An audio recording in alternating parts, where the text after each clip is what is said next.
Você tem ideia de quantas sacas de café estão sendo consumidas por ano no mundo? E quantas estão sendo produzidas? Está sobrando ou está faltando? E nós vamos ter um déficit entre produção e consumo ao redor de... Pessoal, o cafeicultor, na maioria das vezes, fica preso ali no dia a dia da lavoura, que já é uma quantidade enorme de coisas para prestar atenção. Só que hoje em dia, isso não está mais sendo suficiente. O cafeicultor precisa ficar bem informado sobre o que está acontecendo no mundo. Porque o que está acontecendo no mundo impacta diretamente nas decisões que ele vai tomar no dia a dia, na sua propriedade, por menor que seja. Baseado nas informações que você tem hoje, você aumentaria sua área de plantio ou diminuiria? Você consideraria investir em novas tecnologias? Você compraria uma máquina, investiria em irrigação? Compraria mais terras? Ou seja, ficar atento aos movimentos do café pelo mundo é hoje uma obrigação. Baseado nisso, nesse vídeo a gente vai apresentar um retrato do café no mundo nesse momento. Olha que interessante. Esse ano ainda não fecharam-se os números totalmente. Então nossa base vai ser os números de 2024. A produção mundial de café foi de 178 milhões de sacas. É muito café, não é mesmo? Só que não. O consumo no mesmo período foi de 177 milhões de sacas. Tá muito ajustado esses números, né? Sobrou um pouco mais de 0,5%. Ou seja, não sobrou nada. Considerando que quase não se tem café estocado, o mercado do café está vivendo, com o perdão da piadinha, na conta do chá. Agora vamos falar no aumento do consumo. A Organização Mundial do Café prevê um aumento entre 1% e 2% no consumo de café no mundo. A China anda puxando esse índice, pois cresceu de 2010 para cá numa média de 21% ao ano. A China quase não consumia café, então por isso essas taxas estão absurdas. Porém, se ela mantiver o ritmo, mesmo se for menor, vamos considerar que a China cresça metade disso, 10% agora. Já é sobre uma quantidade significativa que nesse ano passado já esteve acima dos 7 milhões de sacas. Conclusão, se a produção mundial não cresce, vai faltar café. A safra brasileira realmente quebrou e nós vamos ter um déficit entre produção e consumo ao redor de 15 a 20 milhões de sacas. Isso considerando a produção do SDA mundial contra o consumo da Organização Internacional do Café, que para esse ano fala em 184 milhões de sacas, né? E o mercado está começando a ver que realmente a quebra é efetiva e que nós não vamos ter oferta de café disponível até o começo da próxima safra brasileira. Pelo que eu tenho visto, falado com os produtores, para a safra que vem a gente estava esperando uma safra de 75 a 80 milhões de sacas, que é o que praticamente, né, hoje o parque cafeeiro ele conseguiria produzir. Mas nós já estamos tendo problema de produção, uma redução na expectativa da produção do Robusta, né? Muitos produtores já falam uma quebra no rendimento para o ano que vem entre 20% e 30%. Então, se a gente considerar uma safra de Robusta de 22 milhões de sacas para esse ano, o ano que vem o mercado já está falando em 18, 17, 18, né? E a produção do Arábica de 45 milhões para 40, 43. Então, assim, é muito cedo para falar qualquer número de produção para o ano que vem. Mas a gente já está trabalhando, eu estou trabalhando com uma produção para o ano que vem ao redor de 65 milhões de sacas, contra 75, né? Considerando o crescimento mundial ainda em 2%, então para o ano que vem nós já teremos um consumo de 187 milhões de sacas, contra uma produção estimada ao redor de 175. Então nós vamos ter, teoricamente, um déficit desse ano de 15 a 20 milhões de sacas, e para o ano que vem, novamente, um déficit entre 5 e 10 milhões de sacas, né? E eu creio que com essas informações novas, os algoritmos, os fundos e o mercado está realmente refazendo os números e vendo que o problema realmente para repor estoques só a partir da safra 28 e 29. Faltar café é bom ou ruim? A princípio parece muito bom, porque a escassez leva a um aumento no preço. O mercado vai pagar mais para ter o tão desejado café. Mas até que ponto? Um café muito caro pode levar a uma diminuição do consumo. O desejável, então, é se alcançar um equilíbrio entre produção e consumo, com remuneração justa para o produtor e para toda a cadeia, que inclui aí os traders, os exportadores, as cafeterias. Nesse cenário, cabe ao produtor se profissionalizar cada vez mais, ficando atento aos custos de produção e conhecendo as melhores maneiras de comercializar seu café. Tudo leva a crer que os níveis de precificação devem se manter em patamares favoráveis. Que eu tenho um pouco de receio de falar alguma coisa sobre prevenir o que pode acontecer, mas uma realidade é fato. O consumo mundial, que a vida toda a gente falava, quando a China entrar no mercado. Então, a China entrou no mercado. E isso faz uma grande diferença.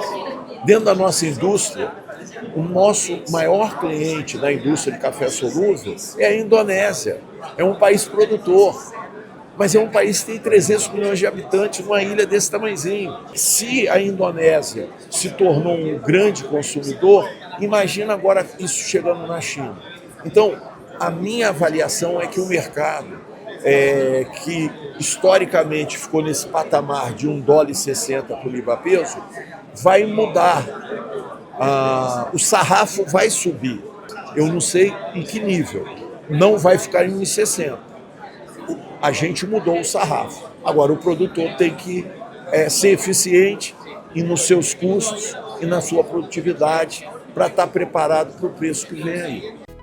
Agora, o café tem uns números, umas contas que não fecham, né, pessoal? Olha essa, por exemplo. Em 2024, a produção brasileira foi de 54,2 milhões de sacas. Foram exportadas 50,4 milhões de sacas. Ou seja, sobraram só algo em torno de 4 milhões de sacas para o Brasil. Agora vem a mágica. O Brasil consumiu, no mesmo período, quase 22 milhões de sacas. De onde vieram os outros 18 milhões que faltaram?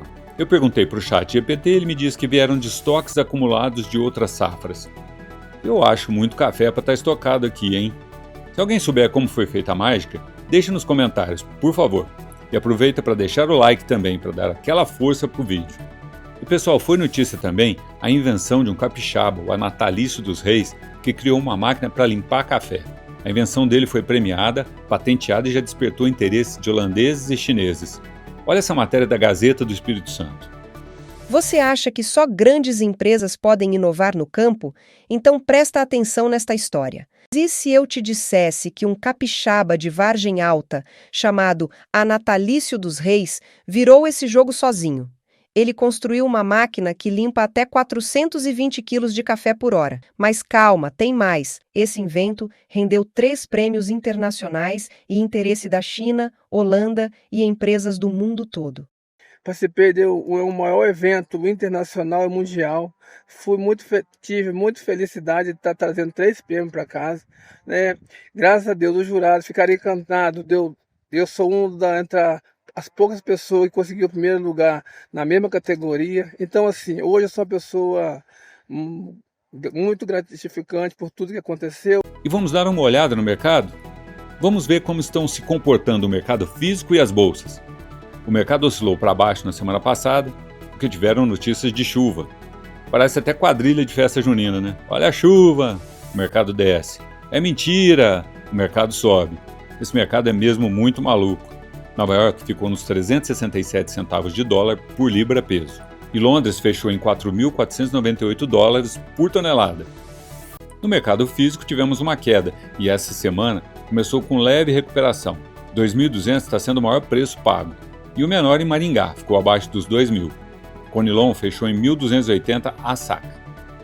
E a chuva que fez o preço da saca cair se apresentou por causa de uma frente fria que está chegando e trazendo um pouco mais de chuva nas regiões cafeeiras nessa semana. Porém, ela só deve se estabelecer em um ritmo mais frequente a partir de outubro mesmo.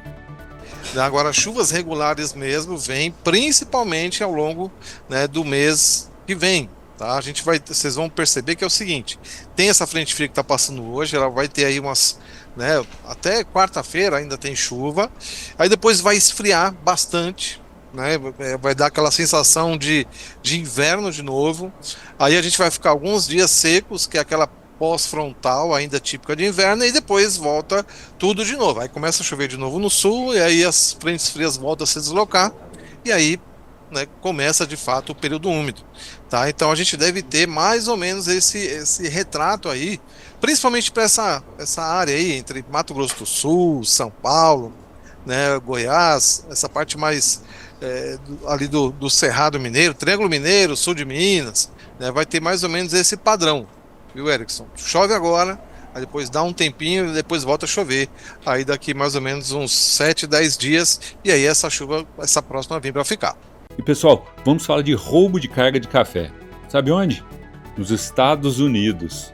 Os Estados Unidos vivem uma situação inédita relacionada ao café em várias frentes. A primeira delas, que a gente já tratou aqui na CNN algumas vezes, é o preço. A surpresa maior acontece nas estradas, porque os Estados Unidos registraram ao longo dos últimos meses dezenas de roubos de cargas de café.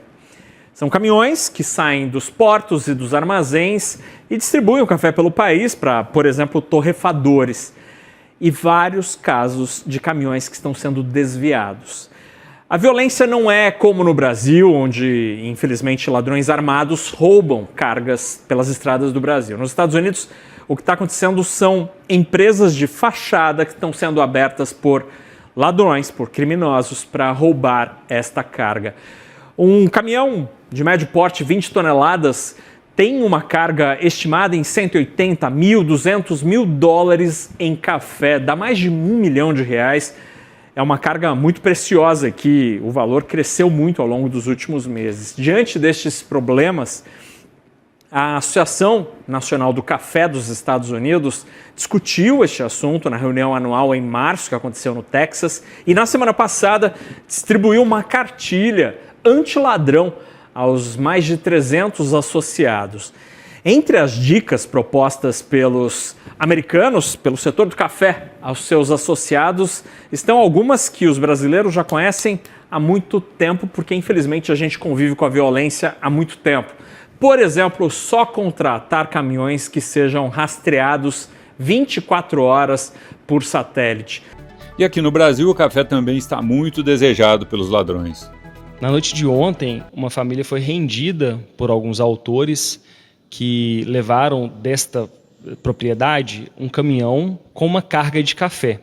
Esse caminhão foi localizado na manhã de hoje em uma fazenda vizinha, local onde provavelmente aconteceu o transbordo dessa carga. A carga já não está mais do caminhão e a polícia segue buscando informações da localização desses autores para que seja realizada a prisão e condução deles à delegacia de polícia civil. Teve também um caso em Caratinga, em que ladrões conseguiram entrar no barracão de uma propriedade e levaram 2 toneladas de café. Minha gente, se antes a gente falava o Brasil não é para amadores, agora a gente tem que estender isso para o mundo. Nosso mundo não está para amadores. É isso, pessoal. Se vocês gostaram do vídeo, não se esqueçam de deixar o seu like. Comenta também se vocês acham que o mercado está ficando maluco ou se ele sempre foi assim mesmo. Grande abraço e até semana que vem com o Café News, aqui no Pé do Café, o canal de quem ama café.